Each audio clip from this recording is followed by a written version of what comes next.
workers, comrades, and all who feel the weight of the world pressing upon their backs. Listen closely, because the greatest illusion ever imposed on humanity is the belief that history is something that happens to you rather than something you create. The ruling class thrives on that illusion. They depend on your resignation, your silence, your belief that things are just the way they are. But every generation inherits a battle, and the truth, the one they fear, is that you choose how it ends. For centuries, societies have been shaped not by the benevolence of the powerful, but by the struggle between those who labor and those who profit from that labor. This antagonism is not accidental. It is the foundation of the capitalist order. It is the engine of exploitation described in Capital, where human energy is transformed into profit for the few, while the many lose the very life they pour into their work. Look around you. Wealth accumulates at the top, while misery accumulates at the bottom. Productivity rises, yet wages stagnate. Machines become more efficient, yet the worker becomes more disposable. This is not progress, it is the logical consequence of a system where the worker is valued, not as a human being, but as a cost to be minimized, a tool to be discarded once worn. Marx warned of this dehumanization, calling it alienation, the separation of workers from their labor, from each other, and from themselves. And still they tell you to be grateful. Grateful for the job that drains you. Grateful for the wage that barely sustains you. Grateful for the freedom that never extends into the workplace. But gratitude is a luxury reserved for those who live without chains. The ruling class speaks endlessly of individual effort, of merit, of opportunity. Yet their own fortunes are not built on individual genius, but on generations of accumulated advantage, unpaid labor of millions, and the strategic maintenance of a system that guarantees their dominance. As Marx wrote, capital is dead labor that, vampire-like, lives only by sucking living labor, and lives the more labor it sucks. Your exhaustion is their prosperity. Your struggle is their comfort. Your silence is their power. But history has never been a smooth ascent. It lurches forward through awareness, organization, and collective will. Every transformation described in Marx's works, every rupture in the social order, begins when ordinary people recognize that their suffering is not a personal failure but a systemic design. And that moment of recognition is dangerous to the ruling class, because when workers understand their true position in society, they begin to see each other not as competitors, but as comrades. They begin to realize that the divisions carefully planted between them, race, nationality, gender, religion, skill, are tools of fragmentation, intended to keep them isolated, powerless, and endlessly replaceable. But the working class, united, becomes a force capable of reshaping the world. This is the truth the ruling class hides behind their wealth, their media, their institutions, and their carefully constructed narratives. They know what Marx declared long ago, that the workers of the world share a common condition and a common destiny, and that the moment they unite around their shared interests, the foundations of exploitation begin to tremble. This generation, your generation, stands at a crossroads. You have inherited inequality, inherited exploitation, inherited a global system where profit dictates the value of life itself. But you have also inherited the possibility of transformation. You did not choose this battle, but you will choose how it ends. Will you allow the system to continue shaping your future? Or will you shape the system? Will you allow division to weaken you? Or will you build unity strong enough to bend the arc of history? The ruling class believes you will stay quiet. They believe you will stay fragmented. They believe you will remain exhausted, isolated, and resigned. But history has shown time and again that when workers organize, when they educate themselves, when they recognize their collective power, even the most entrenched structures can be transformed. Transformation does not begin with violence or chaos. It begins with clarity, with understanding your place in the historical process, with grasping, as Marx insisted, that the forces shaping society are not mysterious or divine, but human-made, and therefore human-changeable. And so I say to you, refuse resignation, reject the myth of powerlessness, recognize the immense force contained in the hands of the many. For the future is not written by those who merely endure the world as it is, but by those who dare to imagine the world as it ought to be, and then organize to bring it into existence. Every generation inherits a battle, but the power to end it, to finally end it, belongs to you. Stand together, think critically, organize relentlessly, and let this be the generation that turns inherited struggle into collective victory. The world will not change someday. It changes the day the workers decide they have had enough. And that day can be today. Every generation inherits class struggle, but each generation chooses whether to accept or end it. Class struggle is not an artifact of the past or a historical curiosity preserved in books. It is the living structure of society itself, shaping daily experiences, limiting possibilities, and defining what people believe is achievable. From the moment individuals enter the world, they find themselves positioned within economic relations they did not choose yet must navigate. These relations determine who labors and who profits, who commands and who obeys, who sacrifices and who benefits. The inherited struggle is built into the organization of production, the distribution of wealth, and the hierarchy of power, transmitted silently through institutions, workplaces, and cultural norms that disguise inequality as the natural order of things. Every generation is born into this arrangement, but none is condemned to accept it as permanent. The acceptance of inherited struggle occurs when people internalize the belief that their suffering is a personal failure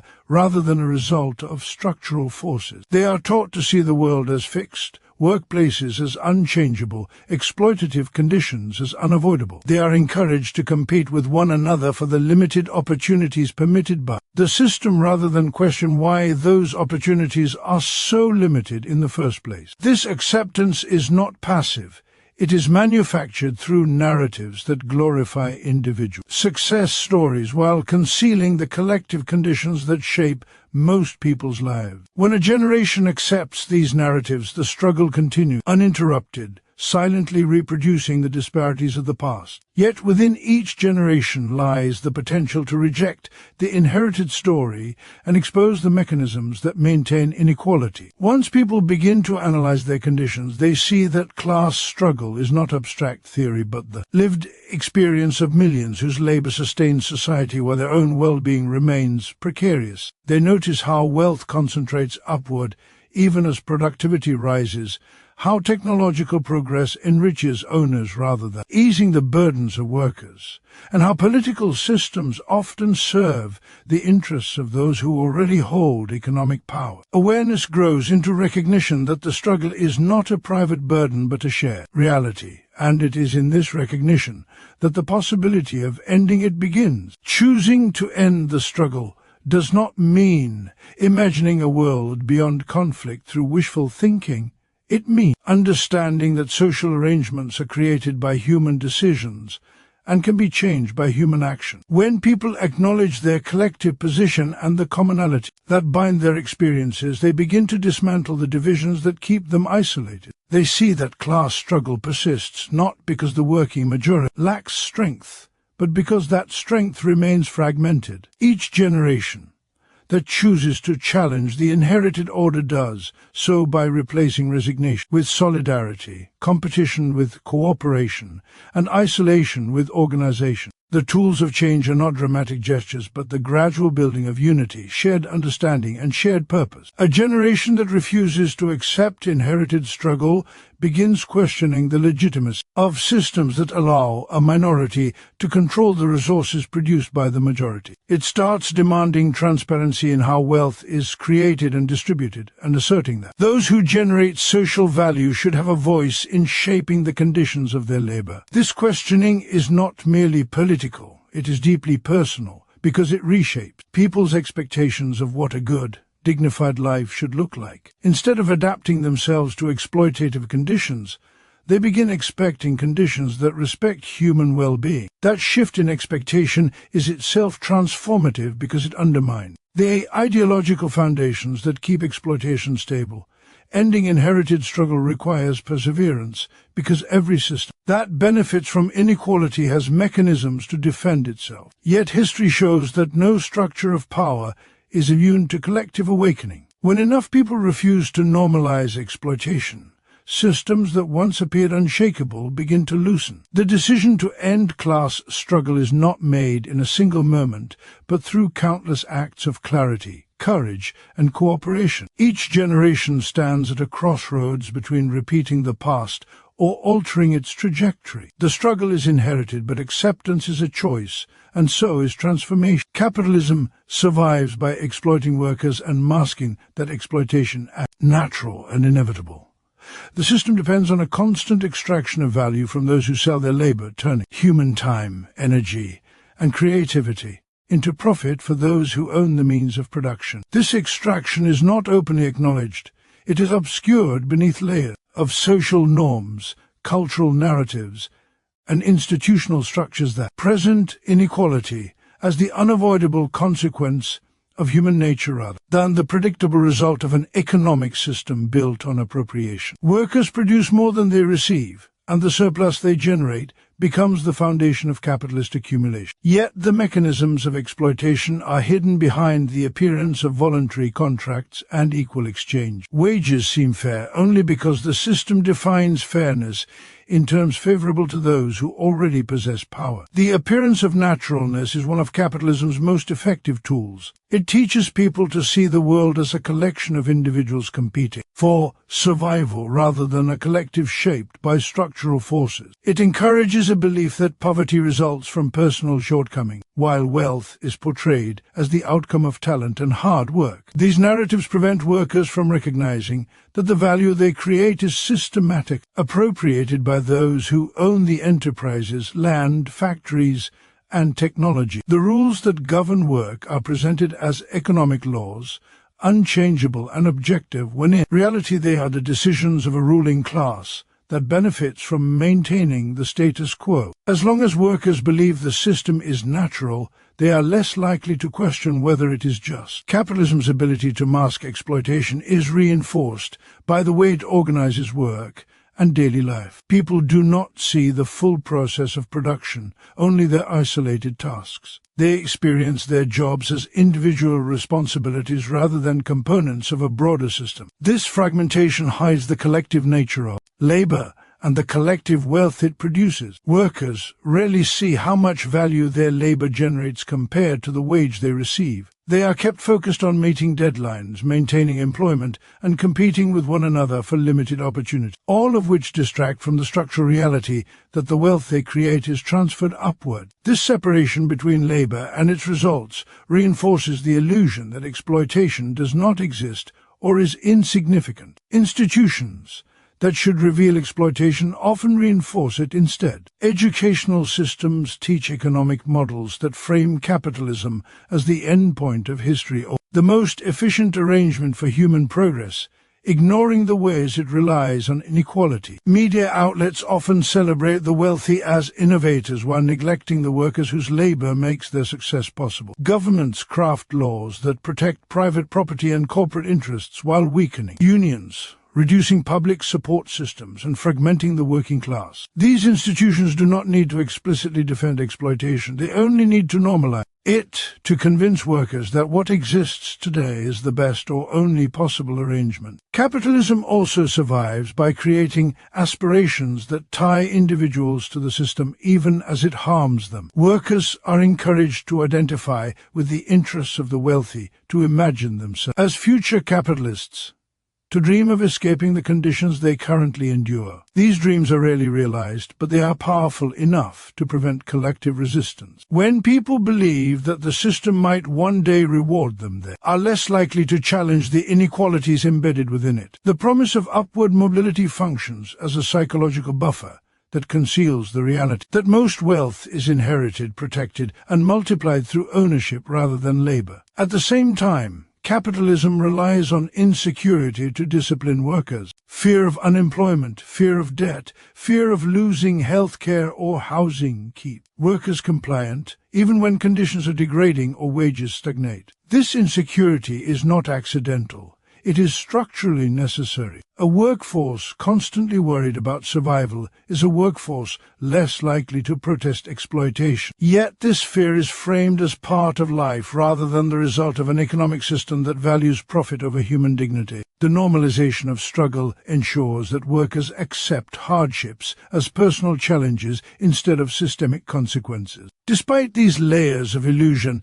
exploitation remains the core of capitalism. The surplus value extracted from workers fuels the expansion of corporate empires, financial markets, and the concentration of wealth. The system's longevity depends on hiding this fact beneath rhetoric about opportunity, efficiency, freedom, and merit. But once workers recognize that the hardships they endure are not natural, inevitable, or deserved, the veil of legitimacy begins to tear. The survival of capitalism is tied to its ability to disguise exploitation, but its downfall begins the moment that disguise is exposed. Worker unity is the only force capable of breaking the power of the ruling class. The strength of the ruling class does not come from their numbers, for they are few, nor from any inherent superiority, but from the divisions that fragment the working majority. Workers are separated by job titles, industries, nationalities, identity, and imagined hierarchies that mask their shared condition. These divisions are not accidents. They are cultivated because a united work class threatens the very foundation upon which ruling power rests. As long as workers see themselves as isolated individuals competing for scarce opportunities, they remain manageable. But the moment they recognize that their interests align far more with each other than with those who employ them, their potential becomes transformative. Unity is powerful because the working class produces everything that sustains society. Every factory, every field, every warehouse, every transport route, every hospital, every school, every infrastructure upon which modern life depends is made functional by workers. The ruling class owns the means of production, but ownership alone produces nothing. Without labor, their wealth cannot grow, their power cannot be maintained, and their influence collapses. This dependence is the ruling class's deepest vulnerability, yet it remains concealed behind ideological narratives that distort the true balance of power. Workers are taught to underestimate themselves and overestimate their rulers, to believe that the system functions because of the intelligence, innovation, or leadership of the elite, rather than because millions of people perform the necessary work each day. Unity becomes a threat precisely because it exposes this dependency. When workers come together, they shift from being isolated laborers to a collective force that can withhold the essential labor that the ruling class relies on. Even the smallest act of coordinated solidarity, whether a shared demand, a strike, or a refusal to be divided, reveals the immense leverage workers hold.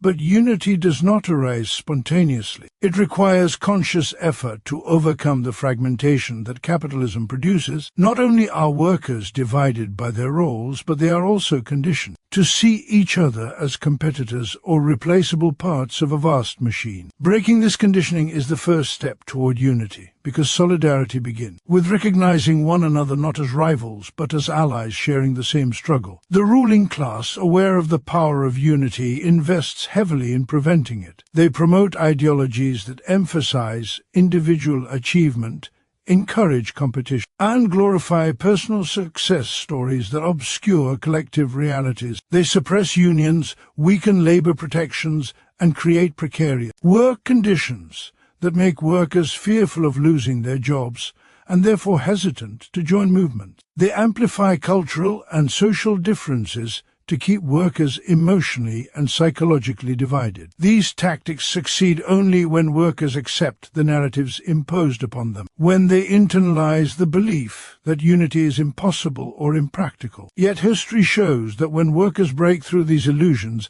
they achieve victories once thought unreachable. Unity is not merely an emotional sentiment, it is a material force grounded in shared economic interests. Workers across industries and regions experience different forms of exploitation, but the root cause remains the same. Whether through low wages, long hours, dangerous conditions, or lack of social protection, The exploitation originates from the same system that extracts profit from labor. Recognizing this shared origin allows workers to understand their struggles as interconnected rather than isolated. When a worker in one sector stands with a worker in another, they weaken the ruling class's strategy of divide and rule. This cross-sector solidarity is essential because it prevents the ruling class from shifting exploitation from one group to another to maintain control. The power of unity also lies in its ability to transform consciousness. When workers organize together, they begin to see not only their shared suffering but their shared potential. They learn from one another, build confidence,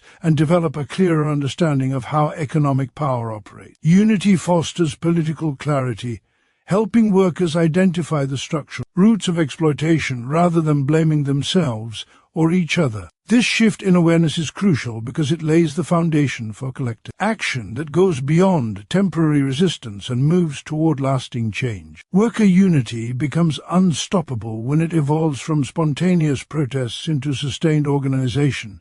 It requires structures that allow workers to coordinate their efforts, express their demands, and protect each other from retaliation. These structures, whether unions, councils, or other collective bodies, become spaces where workers practice democratic decision-making, strengthen solidarity, and prepare for broader struggles. The ruling class fears these structures because they represent the formation of a counterpower capable of challenging their dominance. Ultimately, unity empowers workers not only to resist exploitation but to imagine and build alternatives. When workers recognize their collective role as the creators of social wealth, they begin to see themselves as capable of shaping society rather than merely surviving within it. They gain the confidence to demand systems that reflect human needs rather than profit. Worker unity is therefore not only a force of resistance, but a force of creation capable of generating new forms of social organization rooted in cooperation, equality,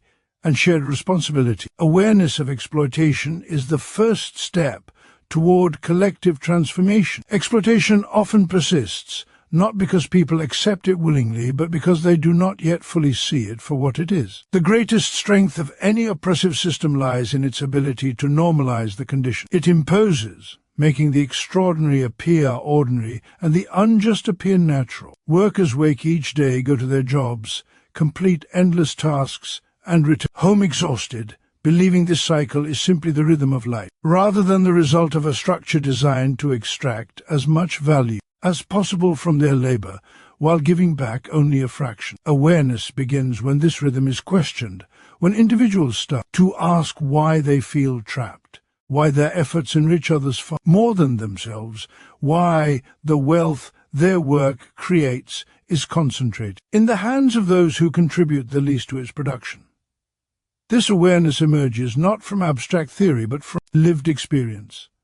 It comes from realizing that wages never seem to match rising costs, that productivity gains benefit employers but not employees, that job insecurity is used as a tool to enforce obedience, and that technological advancements meant to ease labor often serve to intensify control and speed rather than improve quality of life. These everyday realities slowly reveal that exploitation is not an accident of the system but its core function. When workers begin to connect these experiences, they start to recognize patterns that extend beyond their individual lives. They see that millions of others endure the same pressures, the same fears, the same frustration. Awareness grows from personal dissatisfaction into social understanding, transforming isolated grievances into a broader recognition of systemic inequity.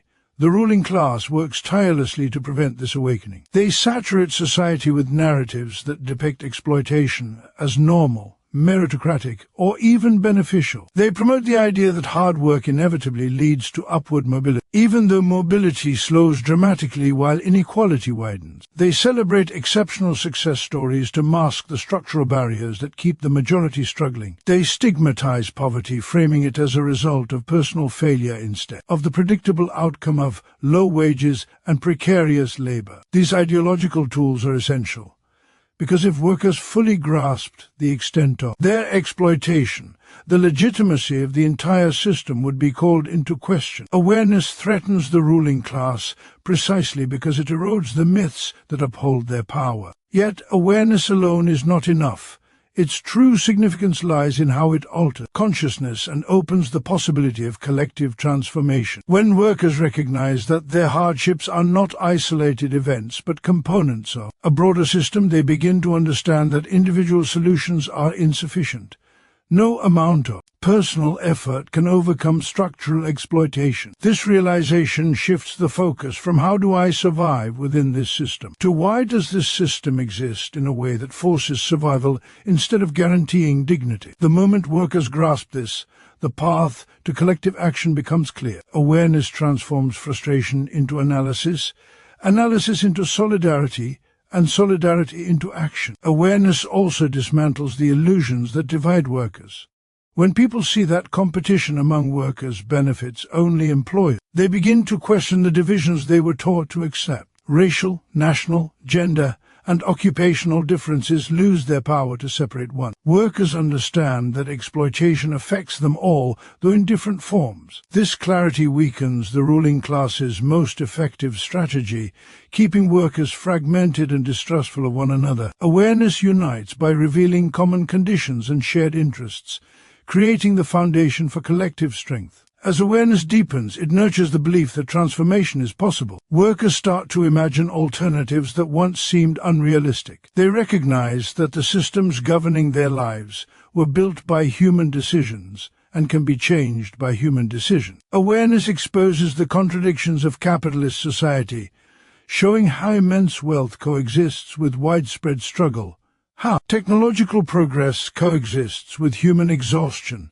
how social value is created by workers yet controlled by owners. These contradictions become sources of anger, clarity, and determination. The more people understand the roots of their oppression, the more they question the inevitability of the existing order. Collective transformation begins when this awareness spreads from individuals to groups, from workplaces to communities, from isolated conversations to organized movements. Awareness becomes contagious, empowering workers to articulate their grievances, demand fair treatment, and challenge unjust structures. It fuels the formation of unions, cooperatives, and council spaces where workers develop strategies, build power, and practice democratic decision-making. These structures become incubators of a new social consciousness, one that values cooperation over competition and shared prosperity over private accumulation. Ultimately, awareness of exploitation is the catalyst that turns passive endurance into active resistance. It reveals that the system is neither natural nor unchangeable,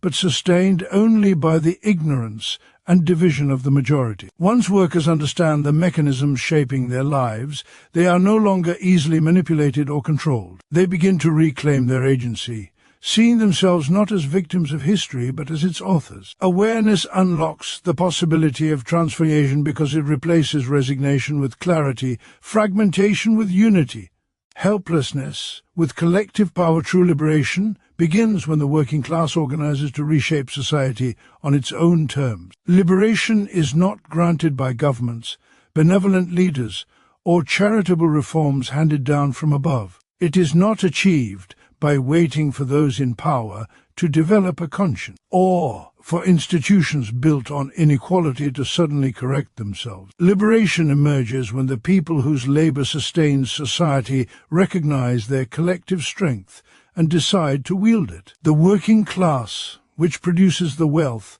maintains the infrastructure and keeps every system functional, already possesses the material power to transform society. What is often lacking is not strength, but organization, the deliberate unification of millions who share the same exploit condition, transformed into a coherent force capable of pursuing shared goals and asserting shared interests. When the working class organizes, it begins to challenge the fundamental structure of power rather than merely the symptoms of exploitation.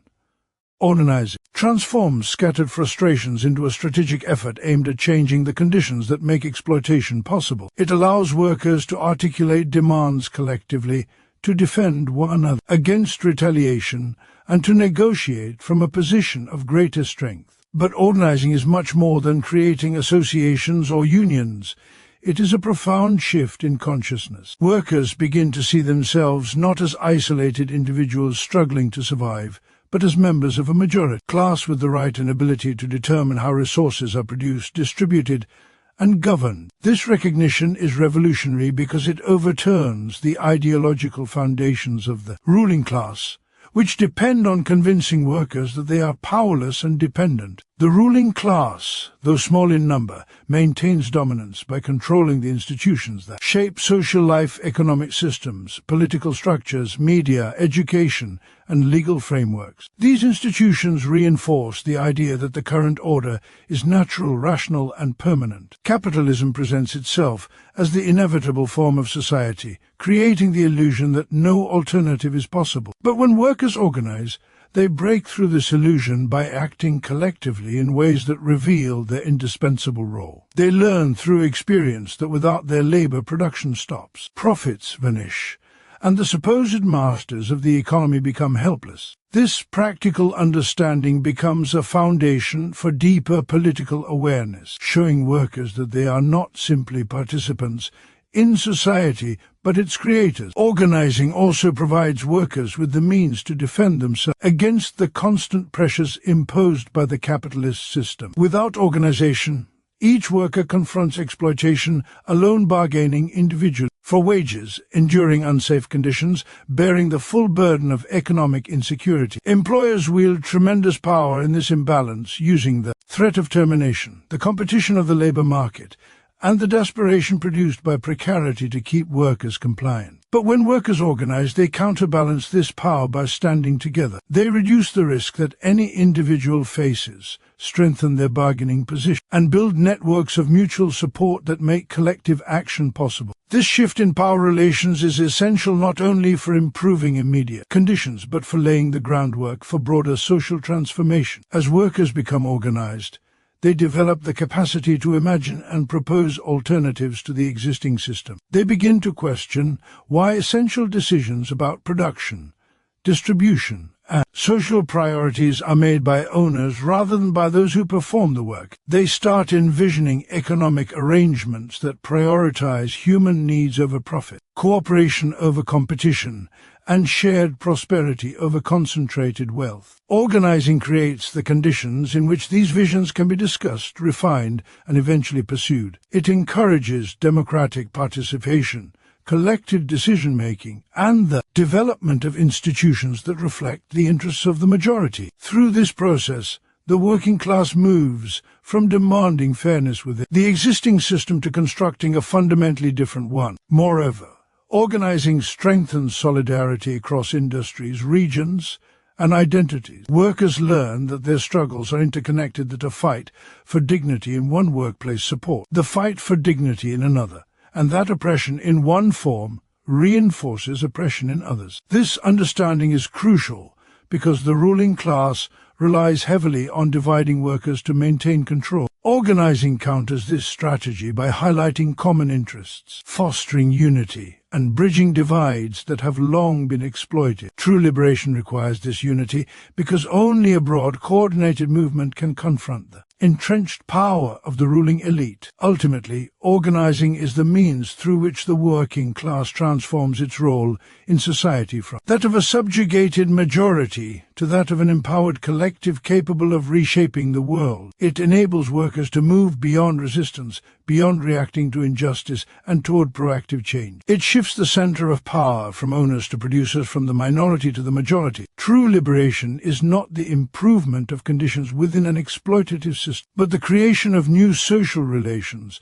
that eliminate exploitation altogether. When the working class organizes, it begins the process of constructing such a society, no longer accepting the terms imposed by others, but defining its own terms and building a world that reflects its aspirations and needs. In the end, the truth stands unmistakable. Every generation receives a world shaped by struggle, yet none are bound to repeat the injustices they inherit. The working class lives are a center of this struggle, not as victims of fate, but as the very force capable of transforming it. Awareness tears away the illusions that mask exploitation. Unity dissolves the divisions that keep workers powerless. An organization converts anger into direction and potential into action. Capitalism survives only through the fragmentation of those who create its wealth but one. Workers understand their collective position.